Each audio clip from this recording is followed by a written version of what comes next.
আজকে আসো কালকে নাই, যা মন চায় করো তাই। কিন্তু আমার আল্লাহ জানায় দেন, না গোলাম, না না, তোমাকে এই দুনিয়ায় পাঠানো হয়েছে যা মন চায় তা করার জন্য নয়, যা মনে চায় তা বলার জন্য নয়। এই দুনিয়ার হায়াত যদিও অল্প, এই সময় তোমাকে কিছু নির্দেশনা দেওয়া হয়েছে, তোমাকে এই সময় কিছু আদেশ করা হয়েছে, কিছু নিষেধ করা হয়েছে। ও আমার গোলাম, দুনিয়ার মধ্যে যখন তুমি এই আদেশ নিষেধগুলা মেনে চলবা, তুমি যখন জান্নাতে যাইবা, তোমার যা মন চায় তুমি সেথায় তা পাইবা। সেজন্য প্রথমে আল্লাহ তাআলা বলেন, আমার কাছে আবার ফিরে আসবা। আল্লাহ রাব্বুল আলামিন কোরআনুল কারীমের আরেক জায়গায় জানায় দেন, ও আমার গোলাম, আমি তো তোমাকে মাটি থেকে সৃষ্টি করেছি, এরপরে পুনরায় তোমাকে মাটিতে দাফন করা হয়, আবার পুনরায় আমি আল্লাহ তোমাকে মাটি থেকে উত্থিত করব। আল্লাহ বলেন, মিনহা খলাকনাকুম ওয়া ফিহা নুঈদুকুম ওয়া মিনহা নুখরিজুকুম তারাতান উখরা। মাটি থেকে আল্লাহ আবার আমাদেরকে বের করবে, পারবে তো? পারবে? এই বিশ্বাস যাদের অন্তরের মধ্যে আছে যে আমাকে আমার গোটা জীবনের আমলের হিসাব দিতে হবে আল্লাহর সামনে, আমাকে মৃত্যুর সুধা পান করতে হবে, আখিরাতের পথিক আমাকে হতে হবে। যেমন কোন মানুষ যখন চিন্তা করে আমি সিলেট থেকে চট্টগ্রামে যাব, সফর হলো 10 দিনের, বলেন তো কোন মানুষ কি এক শার্ট এক প্যান্টে এই সফরে যাবে নাকি? কমপক্ষে 5-7 দিন আগে থেকে সে প্রস্তুতি গ্রহণ করবে। সিলেটের থেকে আমি যাব সেই সুদূর কক্সবাজার, 15-20 দিন থাকবো, আমার 5-7টা ড্রেসের প্রয়োজন, কমপক্ষে টাকা পয়সার প্রয়োজন, আবার যাওয়ার জন্য এমন ব্যবস্থাপনা দরকার যাতে আরামে যাওয়া যায়। আমি আস্তে আস্তে আমার সফরের সকল সামানাগুলো সংগ্রহ করব। 10 দিনের সফর, 15 দিনের সফর, কত চিন্তা। কিন্তু পরকালের সফর কি 1-2 দিনের সফর নাকি? অনন্তকালের সফর। দুনিয়ার সফরে যাওয়ার জন্য পোশাকের প্রয়োজন, দুনিয়ার সফরে আসানের জন্য টাকার প্রয়োজন, ভালো গাড়ির প্রয়োজন, বিলাসবহুল বাসের প্রয়োজন। আমি আমার অবস্থার আলোকে পরিবহন নির্বাচন করে যত আরামে যাওয়া যায় সেই সফরে যাওয়ার চেষ্টা করি। কিন্তু পরকালের সফর তো 1-2 দিনের সফর নয়, পরকালের সফর তো অনন্তকালের সফর। সেই অনন্তকালের সফরের জন্য আমি কি সম্পদ গ্রহণ করলাম, কি প্রস্তুতি গ্রহণ করলাম, কোন জিনিসগুলো আমি যদি নিতে পারি, কোন জিনিসগুলো আমি যদি গ্রহণ করতে পারি, আমার পরকালের সফর আমার জন্য সহজ হবে। সফরের প্রথম ঘাঁটি কবরটা আমার জান্নাতের বাগান হবে। কোন কাজগুলা করলে পরকালের ময়দানে হিসাবটা সহজ হয়ে যাবে, কোন কাজগুলা করলে পুলসিরাত পাড়ি দেওয়া সহজ হয়ে যাবে, কোন কাজগুলা করলে মিজানের সামনে আমলের পাল্লাটা ভারী হবে, কোন কাজগুলা করলে হাউজে কাউসারের পানি পান করা সহজ হবে, কোন কাজগুলা করলে রাসূলের সুপারিশ পাওয়া যাবে, এইগুলা দুনিয়ায় থাকা অবস্থাতেই আমাকে অর্জন করতে হবে। মরার পরে অর্জন করার কোনো সুযোগ কিন্তু থাকবে না। এই জন্য এক হাদিসের মধ্যে বলা হয়, দুনিয়া হলো আখিরাতের ক্ষেত।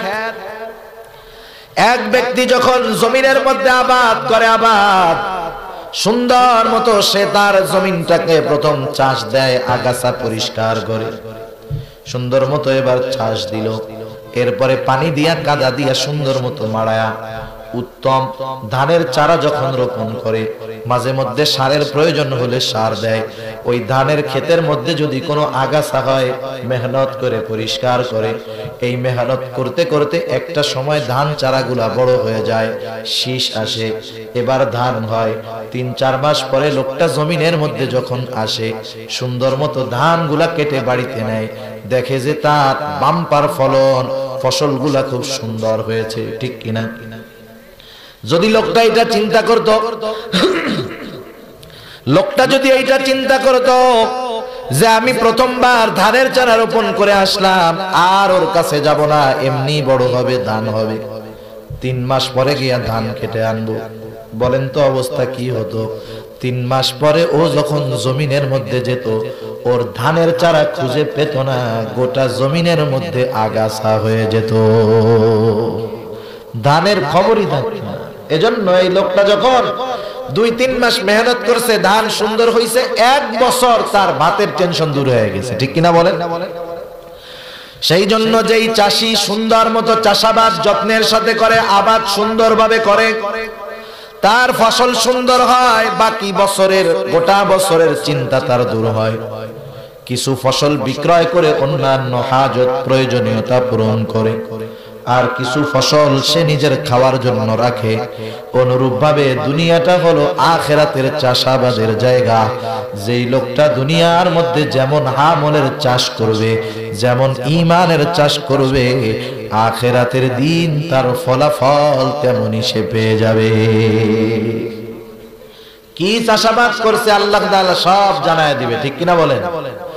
আল্লাহ তাআলা প্রত্যেকের কাছে তার দুনিয়ার আমলের, দুনিয়ার চাষাবাদের বিস্তারিত ডিটেইলস আল্লাহ দিয়ে দিবে। প্রত্যেকের কাছে প্রত্যেকের দুনিয়ার আমলের আমলনামা পৌঁছায় যাবে। আল্লাহ তাআলা প্রত্যেকের কাছে তার আমলনামা পৌঁছায় দিবে। শুধু তাই নয়, প্রতিটা মানুষ আমলনামা যেই ভাষায় লেখা হোক না কেন, প্রতিটা মানুষ সেই আমলনামা পড়ার যোগ্যতাও পেয়ে যাবে। এই যোগ্যতাটা দিয়ে দিবে কে? কত সুন্দর আধুনিক প্রযুক্তি আমাদেরকে বিষয়টা বোঝার জন্য সহজ করে দিল।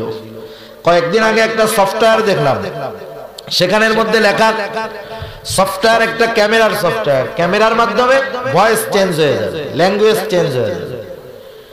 আপনি একটা বাংলা ভাষায় লেখা এটার ছবি তুলবেন, আপনি এটাকে কনভার্ট করতে চান চায়না ভাষায়, আপনি দেবেন বেঙ্গলি টু চাইনিজ। ছবি তোলার সাথে সাথে ছবিটাকে স্ক্যান করে মুহূর্তের ভিতরে চায়না ভাষায় ওই লেখাটা স্ক্রিনের মধ্যে চলে আসবে। আপনি যদি চান চাইনিজ ভাষাটা বোঝার জন্য কি লেখা আছে চাইনিজ ভাষায়, চাইনিজ ভাষার ছবিটা তুলবেন, স্ক্যানিং করার পরে এর ভিতরে চায়না লেখাটা স্ক্রিনের মধ্যে বাংলা ভাষায় চলে আসবে। এই যে প্রযুক্তি এত উৎকর্ষতা পেল, কার দয়ায়? আওয়াজ দিয়ে বলুন। এই বুদ্ধি দিয়েছে কে? যেই আল্লাহ মানুষকে এমন বুদ্ধি দিল, সেই আল্লাহ যদি চায় আমার বান্দা আমলনামা যেই ভাষায় লেখা হোক ও পড়তে পারবে, আল্লাহ তাআলা সেটা করতে পারবে। তো আল্লাহ তাআলা আমলনামা প্রত্যেকের কাছে পৌঁছায় দিয়া বলবে, ইকরা কিতাবাকা কাফা বিনাফসিকাল ইয়াউমা আলাইকা হাসিবা। আল্লাহ তাআলা বলবে, পড়ো তোমার আমলনামা, পড়ো তোমার আমলনামা, তোমার হিসাব নেওয়ার জন্য তুমি আজকে নিজেই যথেষ্ট। কারণ আমলনামার মধ্যে লেখা থাকবে কোন দিন, কোন সময়, কোন জায়গায়, কোন পদ্ধতিতে কি আমলটা করছো, সেটা নেক আমল নাকি বদ আমল। অপর প্রান্তে লেখা থাকবে করছো নেক আমল, সওয়াব এতগুলা। আবার লেখা থাকবে করছো এই সময়, এই দিন, এই গুনার কাজ, গুনাহ এতগুলা। মানুষ বাজার করে আনার পরে লেখে না, কলা 50 টাকা, আলু 60 টাকা, পেঁয়াজ 80 টাকা। এবার নিচে যোগ দেয় যে সর্বমোট 350 টাকার বাজার হয়েছে। ঠিক না? ওই রকম হিসাব থাকবে। যেমন প্রতিষ্ঠানের হিসাব হয়, 2টা খাত থাকে মূলত হিসাবের, একটা হলো আয় আর একটা হলো ব্যয়। যখন আয়ের খাতে লেখে যাকাত থেকে এত টাকা, সাধারণ দান এত টাকা, ধান কালেকশন এত টাকা, এবার নিচে যোগ দেয় 1,55,000। আর এক পাশে লেখে ব্যয়, লেখে যে মাদ্রাসার ওস্তাদদের বেতন এত টাকা, কারেন্ট বিল এত টাকা, ছাত্রদের খোরাকি বাবদ এত টাকা। ব্যয় হলো 2,50,000, আয় 1,50,000, ব্যয় হলো 2,50,000। ঘাটতি কত? 1 লাখ। কত ঘাটতি? 1 লক্ষ টাকা ঘাটতি। হিসাবের পরে বোঝা যায় যে মাদ্রাসার আয়ে বা প্রতিষ্ঠানের আয়ে উদ্ধৃত কিছু আছে নাকি প্রতিষ্ঠান ঋণ আছে। অনুরূপভাবে আমলনামার মধ্যেও এরকম থাকবে, এত নেকির কাজ করছো, এতগুলা নেকি পাইছো, নেক আমলের কারণে এত নেকি, বদ আমলের কারণে এত গুনাহ। হিসাবগুলা থাকবে। প্রত্যেকটা মানুষ আমলনামা দেখে অবাক হয়ে যাবে, বলবে মালি হাযাল কিতাব লা ইউগাদিরু সগীরাতান ওয়ালা কাবীরাতান ইল্লা আহসাহা। মানুষেরা অবাক হয়ে বলবে মালি হাদাল কিতাব, হায় রে এটা কেমন কিতাব, একটা ক্ষুদ্র গুনাহও বাদ যায় নাই, একটা ক্ষুদ্র নেকির কাজও আল্লাহ ছেড়ে দিবে না। আমি যেই কথাগুলা বলি, যেই কাজগুলা করি, সব কথা কর্ম আল্লাহ তাআলা রেকর্ড করায়। আমার আপনার কথাগুলা সব সংরক্ষিত আছে। দুনিয়ার মধ্যে যত কথা আমি বলেছি, আমাদের অতীতের মানুষেরা বলেছে, ভবিষ্যতের মানুষেরা বলবে, সব কথাগুলা বাতাসের মধ্যে আছে না নাই? কারণ আপনি আপনার আত্মীয় স্বজনের সাথে লন্ডনে ফোন দিয়া কথা বলেন, এই কথাগুলা মোবাইলের মাধ্যমে যখন যায়, ওই প্রান্তে যিনি আছেন হুবহু আপনার কণ্ঠটাই তো শুনে নাকি? ফোন রিসিভ করার সাথে সাথে আপনার কণ্ঠ পরিচিত, সে সাথে সাথে বলে অমুক নাকি, কি খবর, ভালো আছোনি, ঠিক না? যেই কথা বলি হুবহু শব্দটাই ওই জায়গায় যায়, আমার ভয়েসটাই ওখানে চলে যায়। এই যে যায় কিসের মাধ্যমে যায়? মূলত যায় বাতাসের মাধ্যমে। বাতাসে জানি কথাটারে উল্টা পাল্টা না বানায় ফেলে, এই জন্য হলো নেটওয়ার্কিং সিস্টেম, এক পথে নিয়ে যায় কথাটা। কতজন হয়তো এখানে লাইভ দিতেছে, লাইভ আমি বসে আছি এইখানে কথা বলতেছি, হয়তো সুদূর আমেরিকা থেকে আমাকে হুবহু দেখতেছে, আমার কথা শুনতেছে। এটা কিন্তু তারের মাধ্যমে না, যাচ্ছে নেটওয়ার্ক আর বাতাসের মাধ্যমে, ঠিক কিনা বলেন? এই কথাগুলা সব বাতাসের মধ্যে আছে, শুধুমাত্র সংরক্ষণ আছে তা নয়। আল্লাহ তাআলা বলেন, ও আমার গোলাম, তোমার প্রতিটা শব্দ, প্রতিটা কথা রেকর্ড করা আছে, বাতাসের মধ্যেও আছে। আল্লাহ তাআলা যদি এবার বাতাসকে আদেশ করে, ও বাতাস, আব্দুল করিম জন্মের পর থেকে নিয়ে মৃত্যু পর্যন্ত কোন কোন কথাগুলা বলছে, সব কথাগুলা এক জায়গায় নিয়ে আসো, আল্লাহ পারবে তো? কত সুন্দর সিস্টেম। গুগলের মধ্যে পৃথিবীর সব কিছু আছে, আপনি শুধু সার্চ দিবেন কি দেখতে চান, সাথে সাথে গুগল সব কিছুর মধ্য থেকে কয়েক সেকেন্ডের মধ্যে আপনার সামনে ওই জিনিসগুলা নিয়ে আসবে, ঠিক না? এই বুদ্ধিগুলা কে দিল, জোরে বলেন? যে আল্লাহ এমন বুদ্ধি দিলেন, সে আল্লাহ যদি চায় আমার কথাগুলা বাতাসের মধ্য থেকে আলাদা করতে পারবেন তো?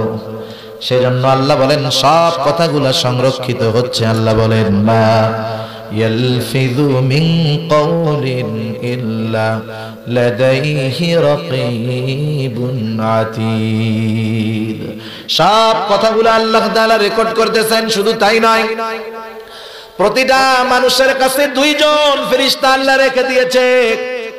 একজনের নাম হলো কিরামান, আর একজনের নাম হলো কাতিবিন।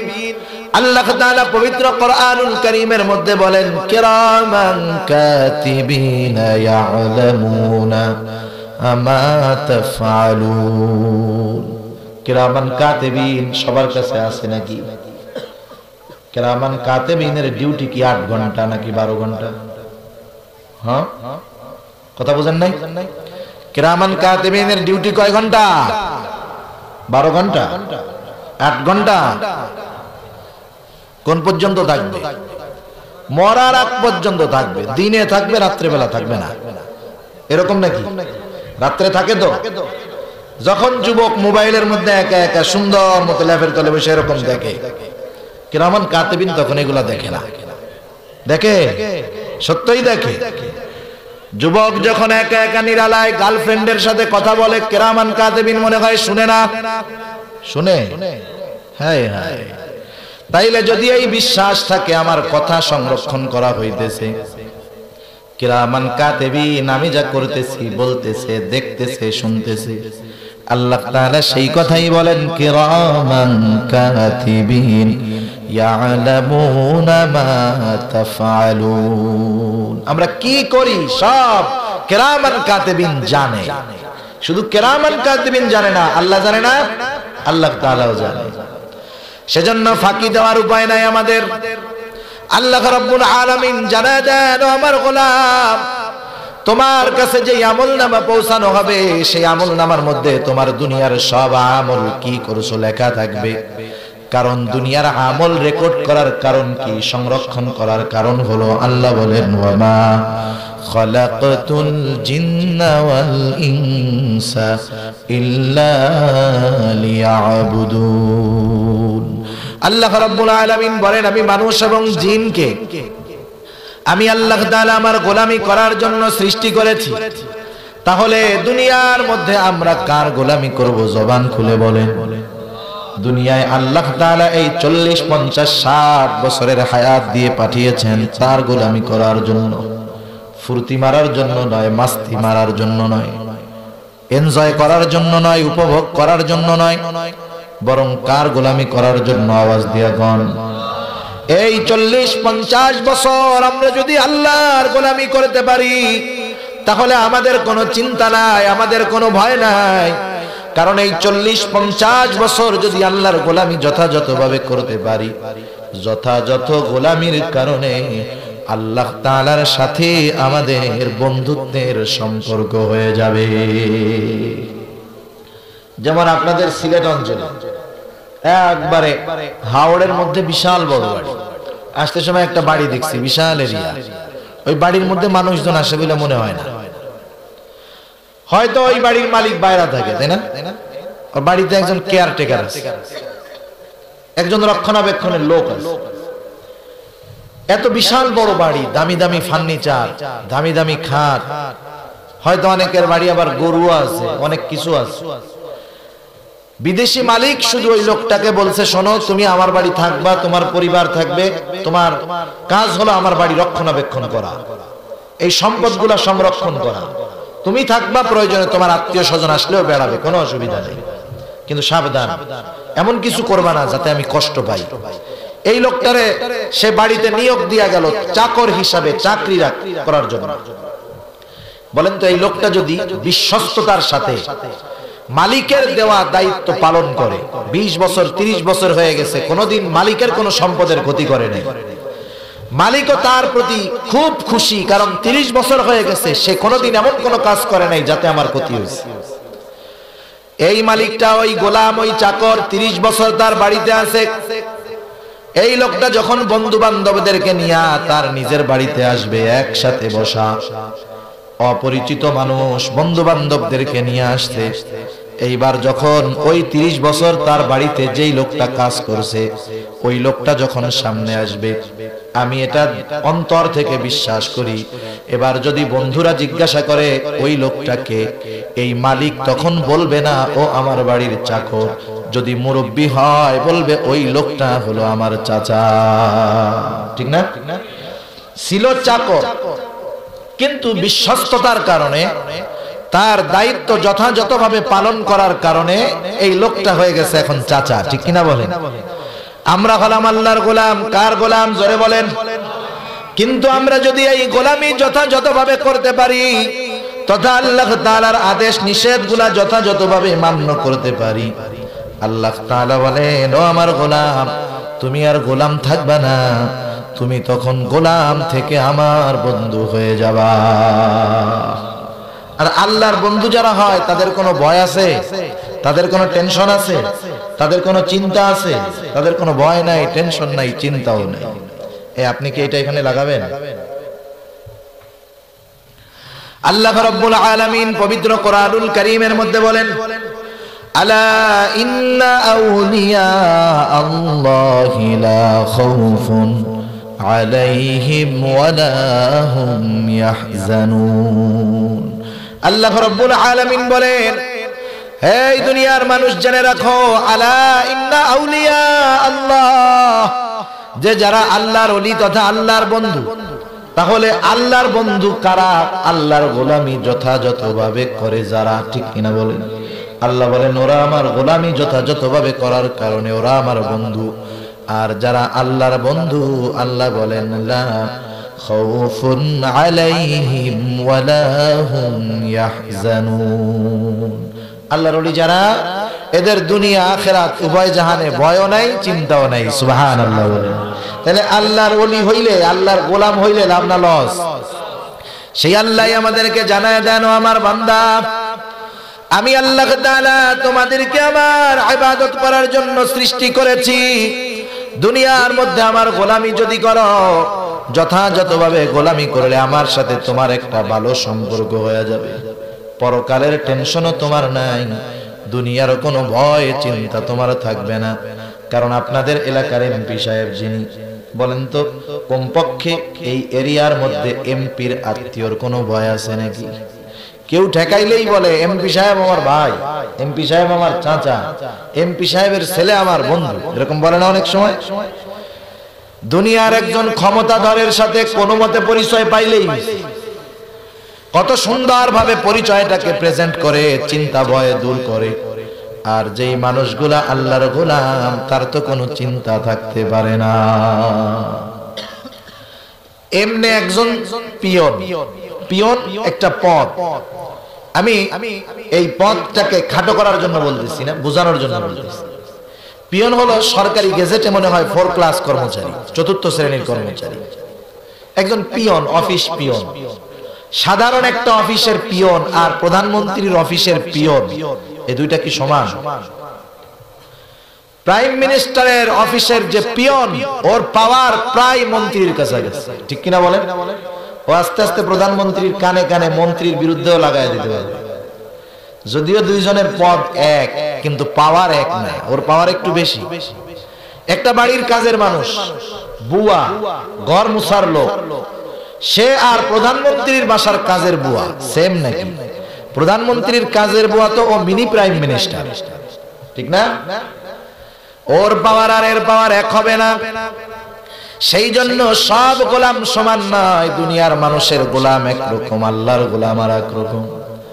কারণ আল্লাহর গোলামি করলে আল্লাহ তাআলা গোটা দুনিয়ার মানুষের সামনে তাদের মাথা উঁচু করে দেয়। আর কেউ যদি কোনো মানুষের গোলাম হয়ে যায়, ওই ব্যক্তির মাথা মানুষের সামনে নত হয়ে যায়। সেজন্য আল্লাহ বলে, বান্দা আমার ইবাদত করার জন্য তোমাদের সৃষ্টি করেছি, কিন্তু আমার দাসত্ব করলে, আমার ইবাদত করলে আমি আল্লাহ তোমাদের সম্মান বাড়ায়া দিব। দুনিয়ায়ও ভয় নাই, টেনশন নাই, আখিরাতেও ভয় নাই, তোমাদের কোনো চিন্তা নাই। কারণ মুমিন মানুষ যারা, ইমানদার যারা, এই মানুষগুলা পরকালের চিন্তা বেশি করে। তারা চিন্তা করে আমি তো মরে যাব, মারা যাওয়ার পরে আমার কি অবস্থা হবে, আমার আমলের অবস্থা কি, আমার তো অনেক সওয়াব নাই, গুনাহ তো কম করি নাই। এই চিন্তাগুলা মুমিন বান্দাদের অন্তরে বেশি থাকে, এজন্য তারা চিন্তিত থাকে বেশি। আল্লাহ বলে তুমি চিন্তা করো না, দুনিয়ার মধ্যে আমি আল্লাহর গোলামি করেছো, আর পরকালে আমি আল্লাহর পক্ষ থেকে সাহায্য পাবা না, এটা হতে পারে না।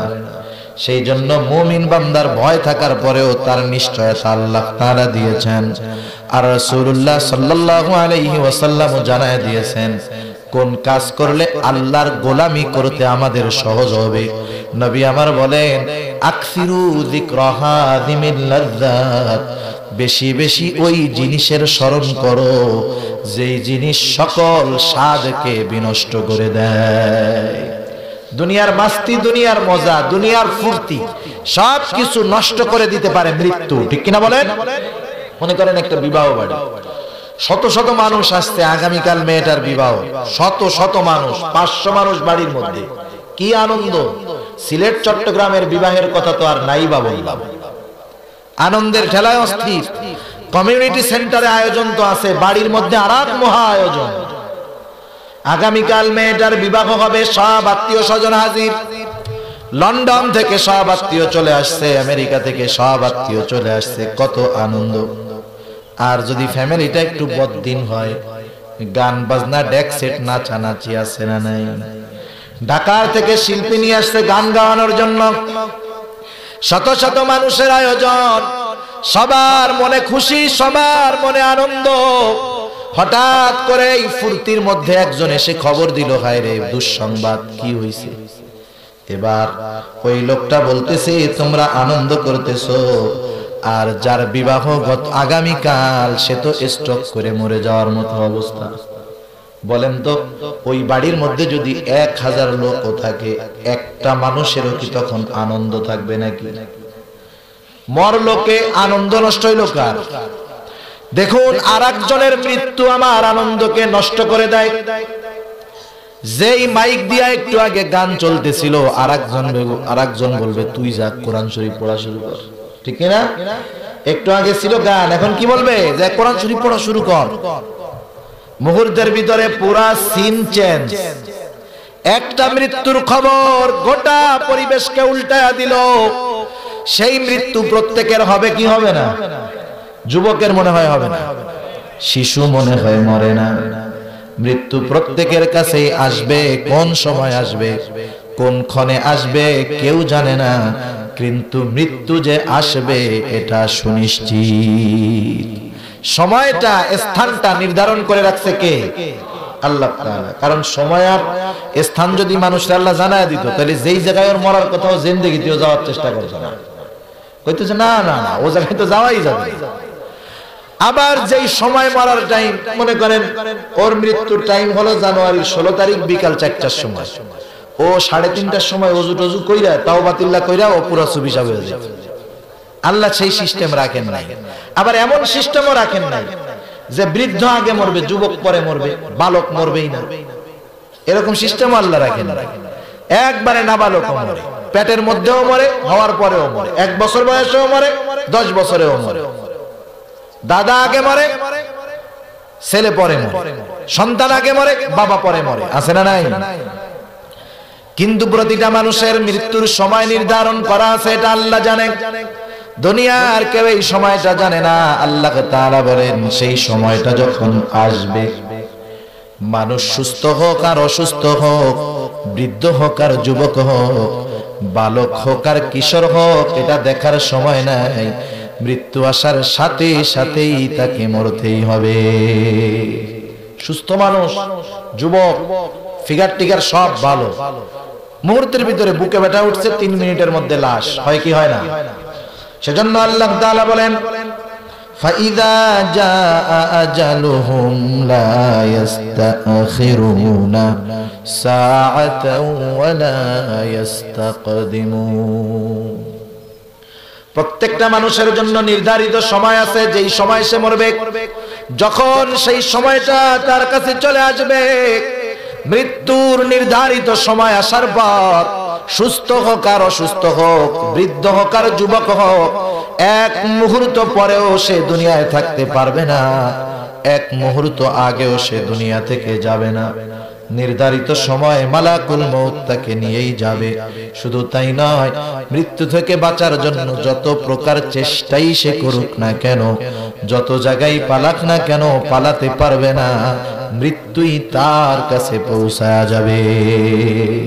আল্লাহ তাআলা বলেন قل إن الموت الذي تفرون منه فإنه ملاقيكم ثم تردون إلى عالم الغيب والشهادة فينبئكم بما كنتم تعملون। আল্লাহ তাআলা বলেন, নবী আপনি বলে দিন, ইন্নাল মাউত আল্লাযী তাফিরুনা মিনহু ফাইন্নাহু মুলাকীকুম। মাউত যার থেকে তোমরা পলায়ন করো। কোন মানুষ কিন্তু মৃত্যুকে পছন্দ করে না, মৃত্যু থেকে সবাই বাঁচতে চায়। আল্লাযী তাফিরুনা মিনহু, যার থেকে তোমরা পলায়ন করো, ফাইন্নাহু মুলাকীকুম, অবশ্যই সেই মৃত্যু তোমাদের সাথে সাক্ষাৎ করবে। কত সেফটির জায়গা তুমি পালাবা।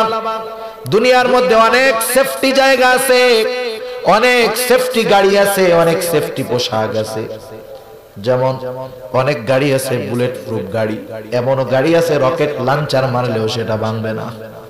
এমন পোশাক আছে বুলেট প্রুফ পোশাক, পরলে গায়ে গুলি লাগবে না। বলেন তো দুনিয়ার মধ্যে মৌত প্রুফ কোন পোশাক আছে নাকি? মৃত্যু প্রুফ কোন পোশাক নাই। কোন মানুষ যদি এমন জায়গাও পালায় যেখানে বাতাস ঢোকার কোনো জায়গা নাই, একবারে চুল পরিমাণও ছিদ্র নাই, সেই জায়গাও মালাকুল মউত পৌঁছাতে পারবে কি পারবে না?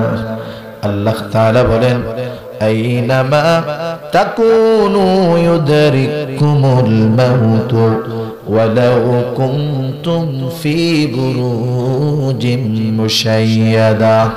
তুমি যদি সুদৃঢ় দুর্গের ভিতরেও পলায়ন করো, যেই জায়গায় তুমি পালাও না কেন, মৃত্যু তোমার কাছে যাবে, পৌঁছায়া যাবে। ইউদরিকুমুল মাউত, মাউত তোমার কাছে পালাবে। কোথায় তুমি পালাইবা? ওয়ালাউ কুনতুম ফি বুরুজিম মুশাইয়াদা, তুমি যদি সুদৃঢ় মজবুত দুর্গের ভিতরেও পলায়ন করো, মৃত্যু সেইখানে গিয়া উপস্থিত হয়ে যাবে। সবার থেকে পালানো যাইতে পারে, মৃত্যুর থেকে পালানো যাবে? পালানো যাবে না। সেই মৃত্যু আমাদের প্রত্যেকের হবে, কিন্তু মৃত্যু হবে সবার, কিন্তু সবার সেম কোয়ালিটির মরণ হবে না।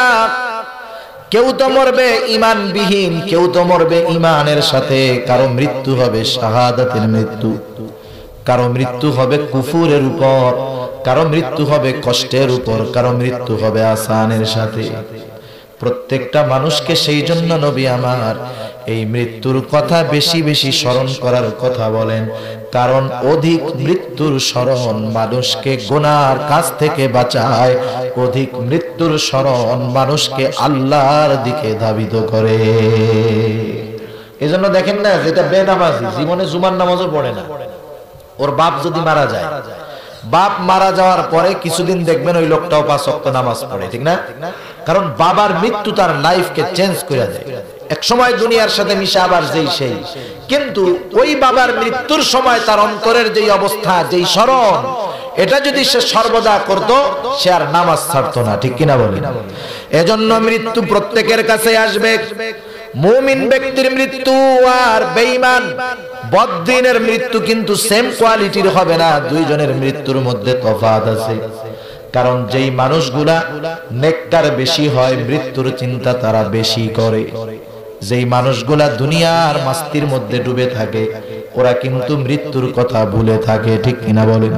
এজন্য দেখবেন আমাদের সমাজে যেই মুরব্বীরা আছে, নামাজ কালাম ঠিক মতো পড়ে, এদেরকে যখন জিজ্ঞাসা করা হয়, মুরব্বী আপনার বয়স হয়ে গেছে 70 বছর, দাড়িগুলা পেকে গেছে, চুলগুলা পেকে গেছে, দাঁত পড়ে গেছে, চামড়াগুলা ঘুচিয়ে গেছে, দৃষ্টিশক্তি কমে গেছে, এখন আপনার আর কি চাওয়া, কি আশা?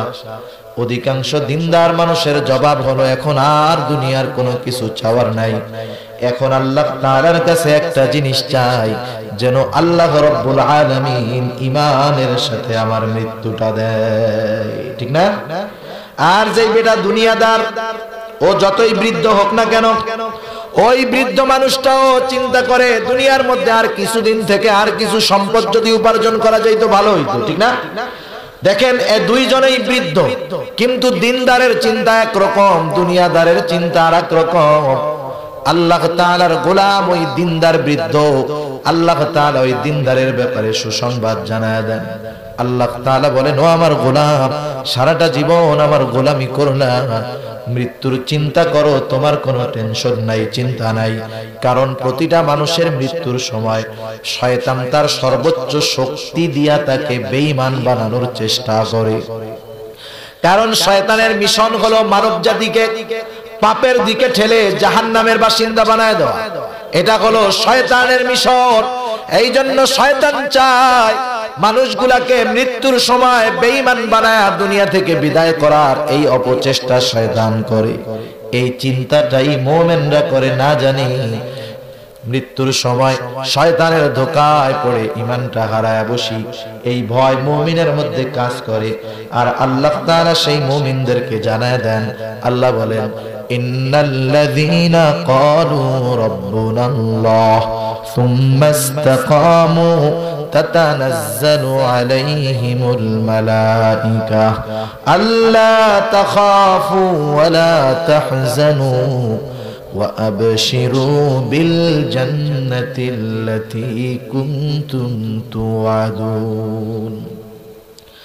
আল্লাহ রাব্বুল আলামিন বলেন, নিশ্চয়ই যারা বলে আমাদের রব হলো আল্লাহ, আমাদের রব কে? আরো জোরে বলেন না, রব কে? আরো জোরে বলেন, আমাদের রব কে? আল্লাহ তাআলা বলেন, যারা বলে আমাদের রব হলো আল্লাহ, শুধু আল্লাহকে রব বলে মুখ দিয়া এমনটা নয়, আল্লাহকে রব বলার পরে রবের সব আদেশ নিষেধগুলা মান্য করে, রব যেটা করতে বলেছে সেটা করে, রব যেটা বারণ করেছে নিষেধ করেছে সেটা থেকে বিরত থাকে। তথা আল্লাহকে রব বলার পরে প্রতিটা মানুষের উপরে কিছু আদেশ নিষেধ আছে না নাই? মনে করেন আপনি একটা প্রতিষ্ঠানে ভর্তি হইলেন, একটা প্রতিষ্ঠানে ভর্তি হওয়ার পরে প্রতিষ্ঠানের কিছু পার্সোনাল ল আছে, প্রাতিষ্ঠানিক কিছু আইন আছে। আপনি ভর্তি হওয়ার সাথে সাথে প্রতিষ্ঠানের ওই আইনগুলা মানতে বাধ্য, ঠিক কিনা? যদি না মানেন, প্রতিষ্ঠান থেকে রুলস থাকবে যে আমাদের প্রতিষ্ঠানের আইনগুলা যদি কেউ অমান্য করে তাহলে তাকে এখান থেকে বহিষ্কার করার অধিকার প্রতিষ্ঠান রাখে, কর্তৃপক্ষ রাখে। আর যদি সে প্রতিষ্ঠানের সব আইন কানুন মেনে চলে তাহলে তাকে পুরস্কৃত করা হবে। অনুরূপভাবে আমরা যখন বলি আল্লাহ আমার রব, এই কথা যখন মুখে বলি, অন্তরে স্বীকার করি, তখন কিছু কর্ম চলে আসে, ঠিক কিনা বলেন? কর্মগুলা হলো রবের আদেশ নিষেধ মান্য করা। আল্লাহ তাআলা বলেন, যেই মানুষগুলা আমি আল্লাহকে রব বলে স্বীকার করবার পর ইস্তেকামতের উপরে থাকে, দৃঢ়তার উপরে থাকে, জীবনে যত বাধা আসুক না কেন, কষ্ট আসুক না কেন, আমি রবের আদেশ নিষেধ থেকে কখনো সে বিচ্যুত হয় না। রবের আদেশ মানতে গিয়া কষ্ট হলেও মানে, রবের নিষেধ মানতে গিয়া কষ্ট হলেও সেই নিষেধ থেকে বিরত থাকে। এইভাবে এই মানুষগুলা যখন মরণাপন্ন অবস্থায় চলে যায়, কারণ এই মানুষগুলা তো চিন্তা করে ঈমান নিয়ে মরতে পারবো কিনা। আল্লাহ তাআলা বলেন, ও আমার গোলাম, সারাটা জীবন আমাকে রব মানলি, সারাটা জীবন আমার গোলামি করলি, মরার সময় শয়তান ধোঁকা দিয়া তোকে বেঈমান বানায় দিবে। তুই এই চিন্তা করিস না, তোর জন্য আমি আল্লাহ আসমান হতে সেনাবাহিনী পাঠিয়ে দিব।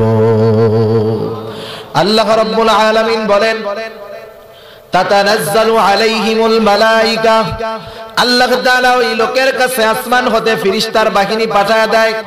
শয়তানের বাহিনীও হাজির হয়, আল্লাহ তাআলার বাহিনীও চলে আসে।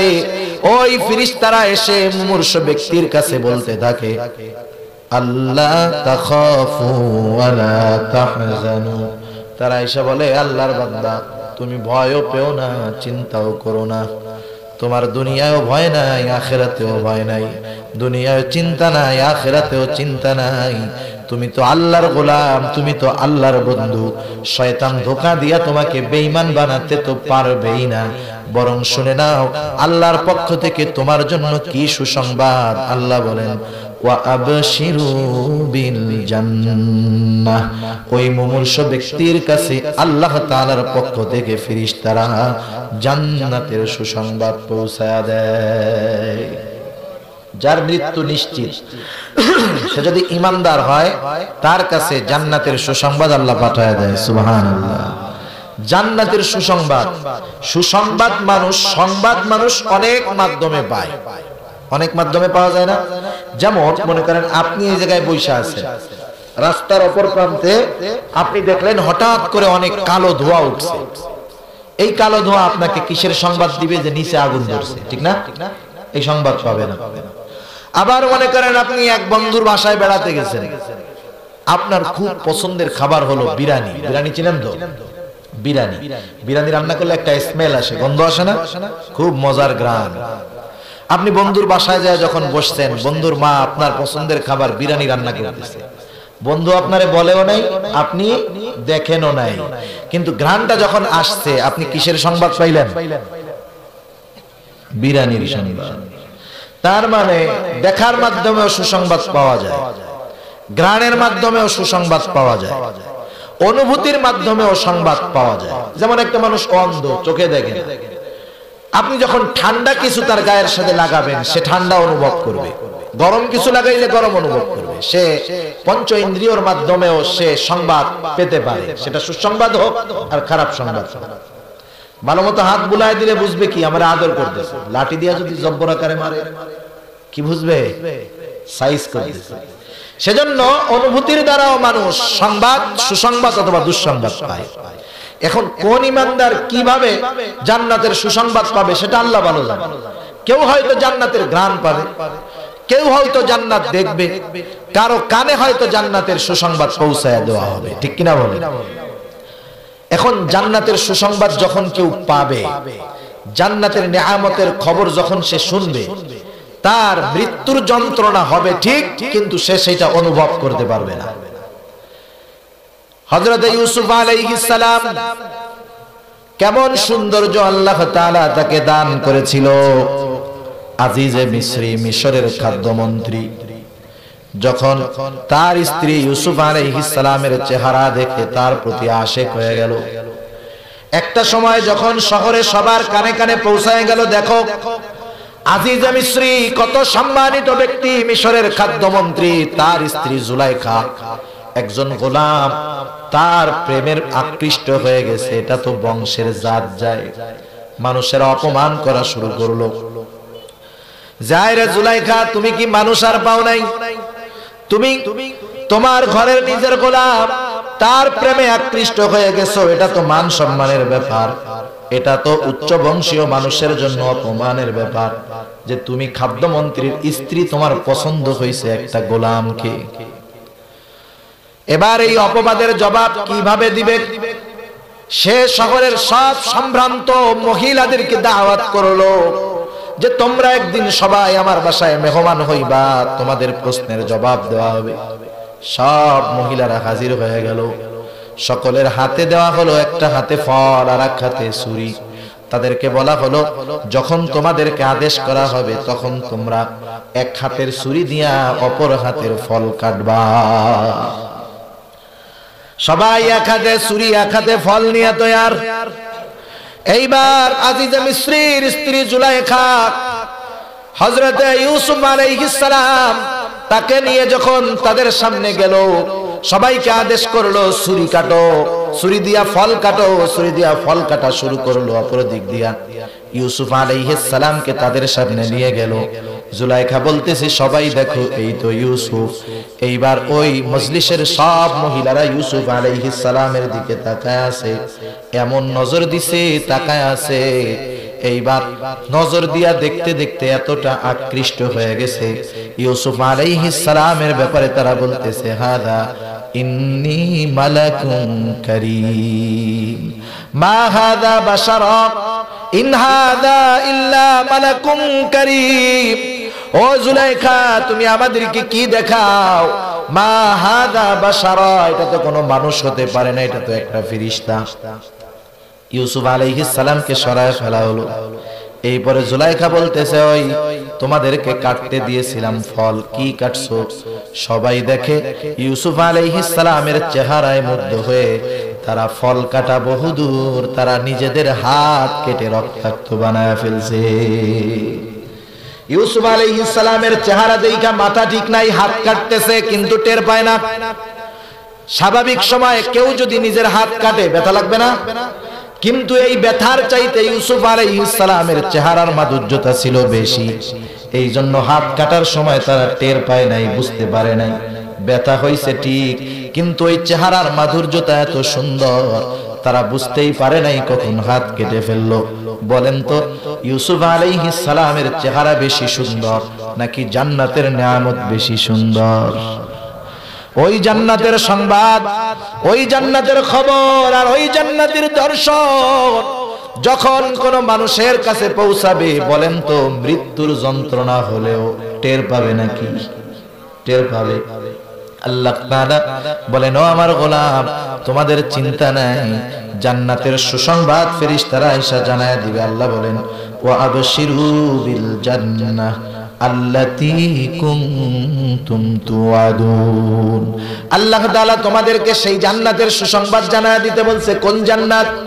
যেই জান্নাতের ব্যাপারে তোমাদের সাথে আল্লাহ তাআলা ওয়াদা করেছেন।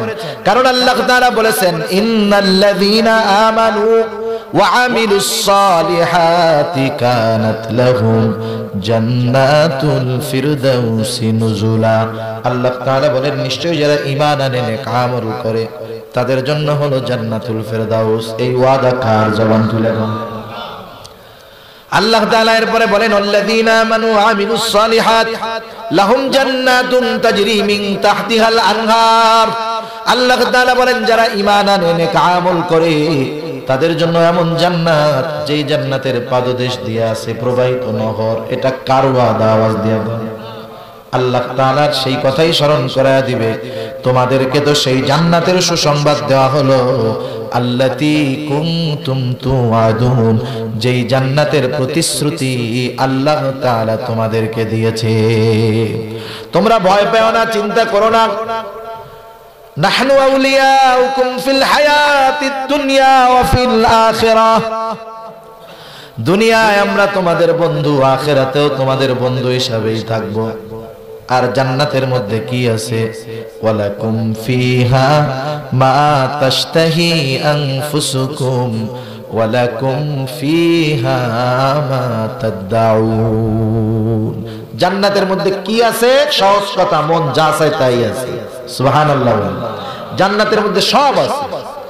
দুনিয়ায় যা মন চায় জান্নাতে তাও আছে, আছে না? দুনিয়া হলো মন চাওয়ার জায়গা, পূরণ হওয়ার জায়গা। দুনিয়াতে অনেক কিছু আসবে, চাহিদা আসবে, পূরণ হবে না। জান্নাত হলো চাহিদা পূরণ হওয়ার জায়গা, ঠিক কিনা বলেন? দুনিয়ায় কেউ বুড়া হইতে চায় নাকি? কোন মানুষ চায় যে আমি বুড়া হব? দুনিয়ায় কেউ চায় না যে বুড়া হবে। সেজন্য কত সময় সেলুনে গিয়া দেখবেন বুড়া মানুষ 60 বছর বয়স, সেলুনের নাপিতের কাছে গিয়া বলে, ওই কালা কলপটা এমন ভাবে মারবি যেন 35 বছরের যুবকের মতো মনে হয়, ঠিক না? বুড়া মানুষ যুবক হইতে চায়, কেউ বুড়া হইতে চায় না। দুনিয়ার মধ্যে সবাই চায় সুন্দরী বিবি থাকবে, তার সুন্দরী স্ত্রী থাকবে, কিন্তু দুনিয়ার মধ্যে হয় না। অনেক সময় মন চায় সুন্দর, কিন্তু ভাগ্যক্রম হয়ে গেছে কালা, ঠিক না? দুনিয়ায় চায় মন, কিন্তু দুনিয়ায় পূরণ হবে না। দুনিয়ায় পূরণ হবে না, পূরণ হবে জান্নাতে, ঠিক কিনা বলেন? সেজন্য দুনিয়ায় মানুষ চায় যে আমি সুস্থ থাকতে চাই, অসুস্থ হব না, কিন্তু দুনিয়ায় সম্ভব অসুস্থ না হয়ে থাকা। একটু খাবারে উল্টাপাল্টা হইলে পেটের মধ্যে মারাবে, একটু গোসল ঠান্ডায় উল্টাপাল্টা হইলে নাক দিয়া একবারে রস ধরা শুরু হয়ে যায়। কত রকমের ঝামেলা।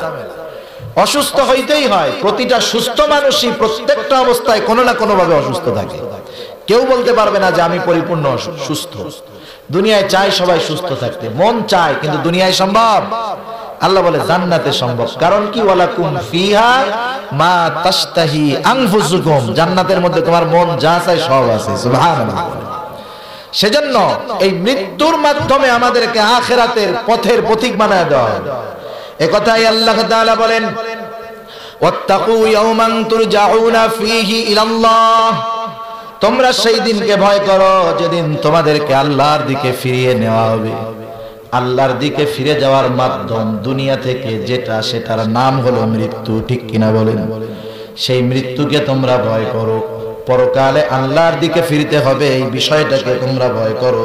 এরপরে আল্লাহ বলেন কেন তোমাদেরকে আল্লাহর দিকে ফিরায় নেওয়া হবে? সুম্মা তুওয়াফা কুল্লু নাফসিন মা কাসাবাত, এরপরে প্রতিটা মানুষকে তার দুনিয়ার কর্মফল অনুযায়ী পরিপূর্ণ প্রতিদান প্রদান করা হবে। আল্লাহ রাব্বুল আলামিন পবিত্র কোরআনুল কারীমের আরেক জায়গায় বলেন, কুল্লু নাফসিন যায়িকাতুল মাউত, প্রতিটি প্রাণকে মৃত্যুর স্বাদ আস্বাদন করতেই হবে। কেন এই মৃত্যু? আল্লাহ বলেন, ওয়া ইন্নামা তুওয়াফাউনা উজুরাকুম ইয়াওমাল কিয়ামাহ, কারণ কিয়ামতের দিন তাকে পরিপূর্ণ প্রতিদান প্রদান করা হবে দুনিয়ার আমল অনুসারে। কেউ যদি বদ আমল করে কিয়ামতের দিন তাকে জান্নাতি করা হবে না, কিয়ামতের দিন ওই বদ আমলের প্রতিদান তাকে দেওয়া হবে। কেউ যদি নেক আমল করে নেক আমলের প্রতিদান দেওয়া হবে। আল্লাহ বলেন, ওয়া ইন্নামা তুওয়াফাউনা উজুরাকুম ইয়াওমাল কিয়ামাহ, আল্লাহ তাআলা বলেন পরিপূর্ণ আকারেই দেওয়া হবে। আল্লাহ তাআলা বলেন, ফামান যুহজিহা আনিন নার ওয়া উদখিলাল জান্নাতা ফাকাদ ফাজ, সেই দিন যারা উত্তম প্রতিদান পাওয়ার মাধ্যমে জাহান্নাম থেকে বেঁচে জান্নাতে প্রবেশ করতে পারবে, আল্লাহ তাআলা বলেন ফাকাদ ফাজ, সেই মানুষগুলা সফল হয়ে যাবে। আর যেই মানুষগুলা দুনিয়ায় বদআমল করার কারণে জান্নাতে যেতে পারবে না, জাহান্নামে যাবে, তারা ব্যর্থ হয়ে যাবে। কেন মানুষ পরকালে ব্যর্থ হবে? এর অন্যতম কারণ আল্লাহ তাআলা আমাদেরকে বুঝায় দেন, ওয়ামাল হায়াতুদ দুনিয়া ইল্লা মাতাউল গুরুর। এই যে দুনিয়ার জিন্দেগি, এটা খেলতামাশা না, একবারে অল্প। দুনিয়ার হায়াত একেবারে সীমিত, অথচ মানুষ এই সীমিত হায়াতের প্রতি আকৃষ্ট হয়ে আখিরাতে ব্যর্থ হবে, ঠিক কিনা বলেন? আল্লাহ রাব্বুল আলামিন এরপরে বলেন, বান্দা আমি আল্লাহ কেমন প্রতিদান দিব? এমন হবে না যে আমি কিয়ামতের দিন স্বজন প্রীতি করব, এমনটা করব না। আল্লাহ তাআলা বলেন ওয়াহুম লা ইউযলামুন, এবং যেই মানুষগুলার প্রতিদান দেওয়া হবে তারা বিন্দু পরিমাণ অত্যাচারিত হবে না, তাদের প্রতি বিন্দু পরিমাণ জুলুম করা হবে না। যার যেমন আমল সে তেমন প্রতিদান আমি আল্লাহর কাছ থেকে পাবে। তাহলে দুনিয়ার মধ্যে আমাদের নেক আমল বেশি করতে হবে, ঠিক কিনা বলেন? নেক আমল বেশি করতে পারবো তার অন্যতম সিস্টেম হলো মৃত্যুকে যে বেশি বেশি স্মরণ করবে নেক আমল তার বেশি বেশি হবে, ঠিক কিনা? যে মৃত্যুকে বেশি বেশি ভুলবে দুনিয়ার মধ্যে তার গুনাহ বেশি বেশি হবে। এজন্য নবীর আদেশ মানব, মৃত্যুর কথা বেশি বেশি স্মরণ করব, কমপক্ষে দৈনিক 20 বার। কয়বার? কারণ নবী আমার জানায় দিয়েছেন আকসিরু যিকরা হাদিমিল লাযযাত, তোমরা এমন জিনিসের স্মরণ বেশি বেশি স্মরণ করো যেটা সব ফুর্তিকে নষ্ট করে দেয়, সব মজাকে বিনষ্ট করে দেয়। এটার নাম হলো মৃত্যু। আল্লাহর নবী বলেন মৃত্যুর কথা বেশি বেশি স্মরণ করো। আর আমরা যদি মৃত্যুর কথা বেশি বেশি স্মরণ করতে পারি, নেক আমলের সংখ্যা হবে বেশি, গুনার সংখ্যা হবে কম। আল্লাহ তাআলা আমাদের সবাইকে বেশি বেশি মৃত্যুর কথা স্মরণ করার তৌফিক দান করুক। সবাই বলি আমিন। ওয়া আখিরু দাওয়ানা আলহামদুলিল্লাহি রাব্বিল আলামিন।